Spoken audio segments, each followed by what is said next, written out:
बच्चों, अब हम करेंगे नया टॉपिक अलंकार आपके व्याकरण से। अभी पिछला आपने विषय लिया था समास। अब हम करेंगे अलंकार। आपके पहले 4 अलंकार आपके शायद सिलेबस में हैं, वो आपको इस बार करवा दिए जाएंगे।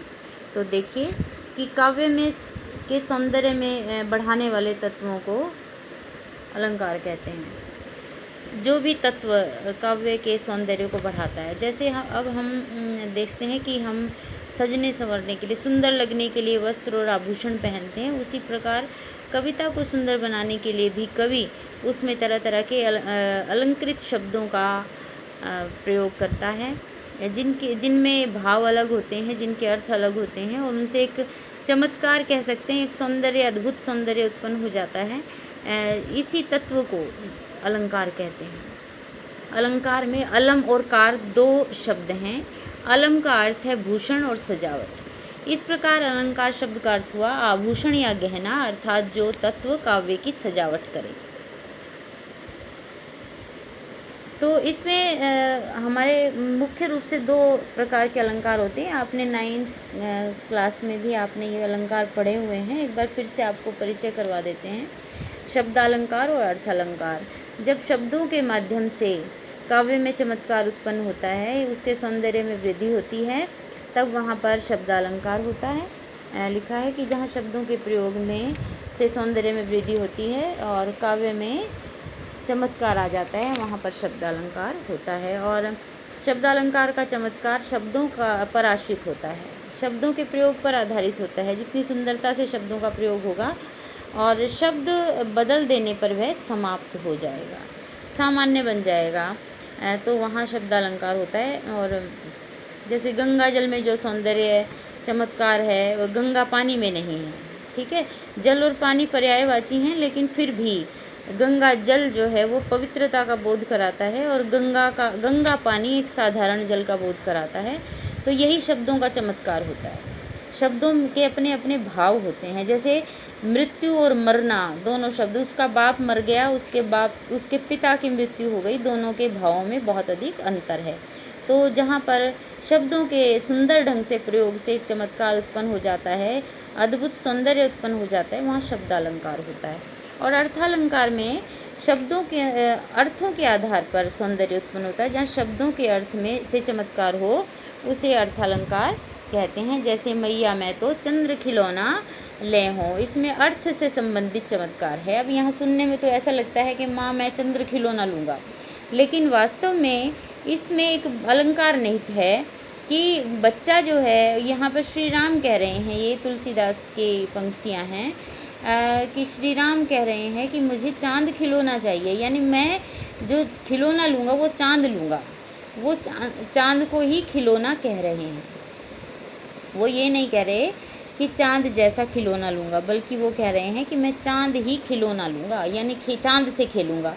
तो यहाँ पर इसके अंदर अलंकार निहित है, यानी चांद रूपी या चांद, यहाँ पर रूपक अलंकार है कि चांद में और खिलौने में कोई भी फर्क नहीं है, दोनों एक ही माने गए हैं। अनुप्रास और यमक शब्दालंकार हैं।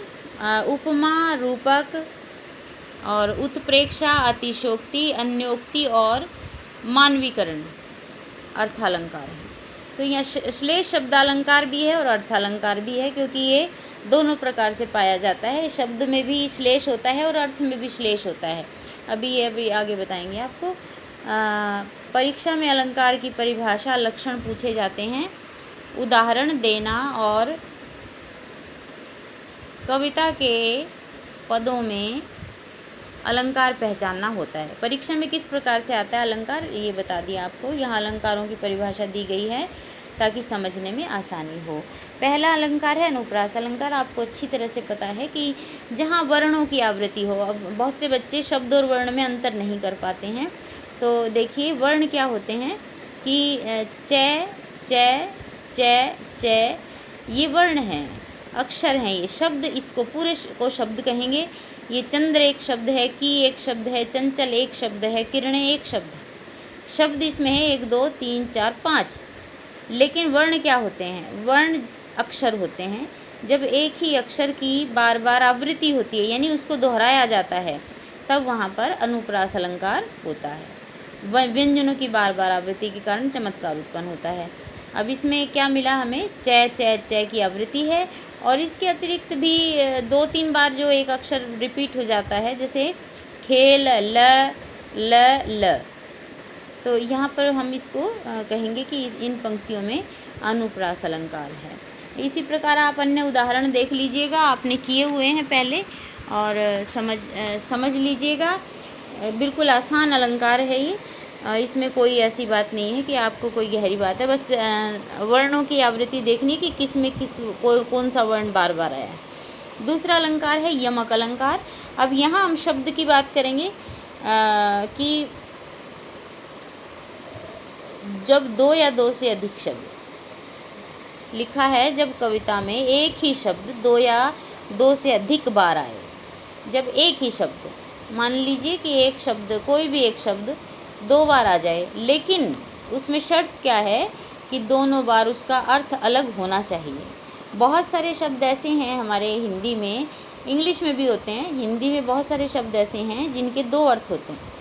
शब्द एक ही होता है लेकिन अर्थ 2 होते हैं, जैसे हरि बंदर को भी कहते हैं और हरि कृष्ण को भी कहते हैं, और इसके अलावा हरि घोड़े का भी पर्याय है। हरि के बहुत सारे पर्यायवाची हैं। तो शब्द एक ही हो, मान लो हरि 2 बार आ जाए तो दोनों बार उसका अर्थ अलग होना चाहिए। अब यहाँ पर हम कनक शब्द का प्रयोग देख रहे हैं, कनक कनक ते सोगुनी।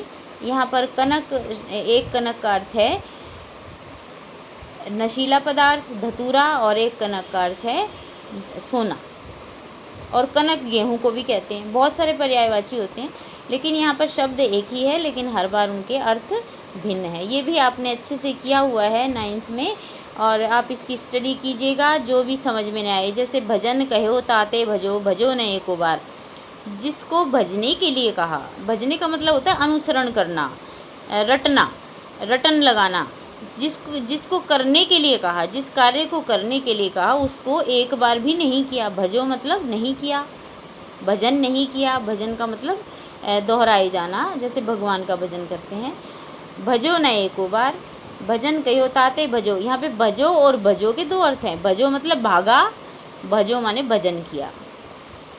जिसको भजने के लिए कहा उससे भागा, ताते भाजो, उससे भगा, और जिस भजो न एको बार, उसको एक बार भी भजन नहीं किया। और दूरी भजन जाते कहो, जिससे दूर भागने के लिए कहा उसी को तूने भजा, यानी उसी का अनुसरण किया, तो इसलिए उसने, कवि ने उसको गंवार कहा है। भजन के भी 2 अर्थ हैं और भजो भजो के भी 2 अर्थ हैं। दोनों के एक ही अर्थ हैं। भजन का मतलब भगवान का भजन, और एक भजन का मतलब दूरी भजन, यानी दूरी भागने के लिए। भजन और भजो के 2 अर्थ सेम हैं। भागना भजन करना, भागना भजन करना, दोनों के सेम अर्थ हैं, बस उनके शब्दों के प्रयोग में फ़र्क आ गया है। इसी प्रकार आप अन्य उदाहरणों का अभ्यास करेंगे। बहुत सारों का स्पष्टीकरण दिया हुआ है, जिनका स्पष्टीकरण आपको नहीं मिलता आप मुझसे पूछ सकते हैं। ये जैसे रति रति शोभा शरीर, रति के शरीर की। रति कामदेव की पत्नी थी। कामदेव यानी इच्छाओं के देवता, और उनकी पत्नी का नाम था रति। रति बहुत सुंदर, सबसे सुंदर स्त्री मानी जाती हैं। तो रति रति शोभा सब रति के शरीर की। रति रति बिल्कुल पूरी की पूरी, सारी की सारी शोभा जिस किसी के बारे में कहा है, बिल्कुल रति के जैसी, कामदेव की पत्नी जैसी। तो यहाँ पर रति रति मतलब बिल्कुल एक एक कण, एक एक अंग, पूरा का पूरा रति रति का मतलब है। ये पुराने लोग कहेंगे रत्ती माशा, ये पहले नापतोल होते थे। और तेरी बरछी ने खलन के, इसमें लिखा है, अच्छा इसमें दिया हुआ है ये कि पक्षी पर छीने ऐसे परे पर छीने वीर। पक्षी पक्षी पर छिने हुए पक्षी, जिन पक्षियों के पर कट जाते हैं ऐसे पड़े थे। पर छीने निहत थे, नहीं घायल वीर, घायल योद्धा, वीर माने योद्धा, पर छीने मतलब घायल। पक्षी पर छिने हुए हों, जैसे पक्षी के पर छीन लिए जाएं, ऐसे पड़े थे घायल योद्धा। ऐसे पड़े थे घायल योद्धा, जैसे पक्षी के पर छीन लिए जाएं और वो ज़मीन पर गिर जाता है, उसी प्रकार घायल योद्धा पड़े हुए थे। तेरी बरछी ने वर छीने खलन के। अब बरछी ने वर छीने, दोनों शब्द एक ही हैं, लेकिन ये वर के बीच में तेरी बरछी ने यानी तलवार ने, वर छीने यानी योद्धा छीन लिए दुश्मनों के। ठीक है, खलन, खलन के मतलब दुश्मनों के। इस तरह से बाकियों के भी स्पष्टीकरण दिए हुए हैं, तो आप उनको देख लेंगे। उसके बाद हम देखते हैं श्लेष अलंकार। श्लेष अलंकार में एक ही शब्द से कई अर्थ चिपके होते हैं। चिपके का मतलब गोंद से नहीं चिपके होते, उनके कई अर्थ निकलते हैं, एक ही शब्द के कई अर्थ निकलते हैं। और इसकी विशेषता क्या है कि काव्य पंक्तियों में इसके संदर्भ दिए होते हैं, यानी वो शब्द किस किस से संबंधित है ये दिया होता है। जब किसी शब्द का एक ही बार प्रयोग हो और उसके दो या दो से अधिक अर्थ का ज्ञान कराए, तो वहाँ पर जो है वो श्लेष अलंकार होता है। यहाँ पर दो स्थानों पर एक ही अर्थ का सिद्धांत लागू होता है, वहाँ श्लेष अलंकार होता है। श्लेष शब्द का अर्थ होता है चिपकना। ठीक है, तो ये सब स्पष्ट रूप से दिया हुआ है और ये आपको समझाया भी हुआ है। तो जहाँ पर एक शब्द से दो अर्थ चिपके हों या तीन अर्थ चिपके हों, वहाँ पर श्लेष अलंकार होता है। जैसे कि अब हम देखेंगे इस एक उदाहरण में, रहीमन पानी राखिए बिन पानी सब सून। रहीम कवि कहते हैं कि पानी रखना चाहिए, बिना पानी के सब सूना होता है। ये वाली जो पंक्ति है ये सबसे ज़्यादा भ्रमित करने वाली है, क्योंकि पानी पानी दो बार आने से, तीन बार आने से हम इसको यमक अलंकार समझ लेते हैं, लेकिन ये यमक नहीं है। इसकी पहली पंक्ति में पानी का परिचय दिया हुआ है सिर्फ, कि पानी रखना चाहिए, पानी के बिना सब सूना है। अब ये पानी जो है ये किस किस के लिए चाहिए? पानी से न होने से किसका उद्धार नहीं होता? उबरे का मतलब उद्धार होना। पानी का उद्धार, मोती का उद्धार पानी बिना नहीं होता, मोती पानी में पनपता है। मनुष्य के संदर्भ में पानी का अर्थ है मान मर्यादा, इज्जत। जिस व्यक्ति की मान मर्यादा नहीं होती समाज में, वो कभी भी उबर नहीं सकता, कभी भी उसका उद्धार नहीं हो सकता। और चूना, चून आटा कह लो या चूना कह लो, दोनों में ही पानी की बहुत आवश्यकता है, बिना पानी के वो कोई उसका फ़ायदा नहीं है। तो मोती के लिए चमक है, मोती के लिए चमक है, चून के लिए पानी है, और मनुष्य के लिए मान मर्यादा इज्जत है। मोती में चमक तभी पैदा होती है जब वो पानी में रहता है, बिना चमक के मोती की कोई कीमत नहीं होती। जब तक मोती में चमक ना हो उसको कोई नहीं पूछता। तो मोती के लिए पानी का अर्थ है चमक, मनुष्य के लिए पानी का अर्थ है मान मर्यादा और सम्मान, मान सम्मान, और चून के लिए पानी का अर्थ पानी ही है। इसी प्रकार वो दिए हुए हैं, सबके स्पष्टीकरण हैं आपके पास। ठीक है, तो आप उसको देख लेंगे। ये तीन अलंकार हो गए हैं, और मेनली तो आपके सिलेबस में ये तीन ही हैं, पर एक और करवा देती हूँ आपको, उपमा अलंकार। उपमा अलंकार क्या होता है कि तुलना करना। जब किन्हीं दो वस्तुओं की तुलना हो, तुलना किसकी होती है? बहुत एक साधारण वस्तु में यदि कोई विशेष गुण हो तो उसकी तुलना किसी ऐसी वस्तु से या व्यक्ति से की जाती है जो विश्व प्रसिद्ध है अपने गुणों के कारण, उसी प्रकार के गुण के कारण जो संसार में प्रसिद्ध है। जैसे चांद को सुंदरता का पर्याय माना जाता है, चांद को सब जगह संसार भर में सबसे सुंदर माना जाता है। इसी प्रकार यदि किसी का मुख बहुत अधिक सुंदर हो तो उसकी तुलना चांद से कर दी जाती है। तो इस तुलना को ही उपमा कहते हैं। जिस काव्य में किसी वस्तु का चमत्कारपूर्ण वर्णन करने के लिए किसी अन्य प्रसिद्ध एवं श्रेष्ठ वस्तु से उस वस्तु की तुलना की जाती है, वहाँ उपमा अलंकार होता है। अब देखते हैं कि पीपर पात सरिस मन डोला। अब मन को सब जानते हैं कि मन डोलता है, मन चंचल होता है, लेकिन वो मन चंचल होता है ये दिखता नहीं है। उसको दिखाने के लिए कवि ने किससे तुलना की है? पीपल के पत्ते से। सरिस माने की तरह, पीपल के पत्ते की तरह मन डोला। यहाँ पर उपमा अलंकार के चार अंग होते हैं, जैसे कि आपको पता है। उपमान, उपमेय जिसकी तुलना की जाए, उपमान जिससे तुलना की जाए, वाचक शब्द जो शब्द समानता बताए वो वाचक शब्द होता है, और जिस गुण के कारण समानता बताई जाती है वो गुण साधारण शब्द होता है। दोनों में कॉमन फैक्टर होता है, साधारण धर्म या शब्द कहते हैं इसको। अब इसको हम समझ लेते हैं कि पीपल के पत्ते की तरह मन डोला। मन का डोलना किसी को नहीं दिखता, इसलिए मन के डोलने को बताने के लिए पीपल के पत्ते का उदाहरण दे दिया, पीपल के पत्ते से उसकी तुलना कर दी। तो यहाँ पर मन जो है वो उपमेय है और पीपल का पत्ता, अभी आपको बताती हूँ।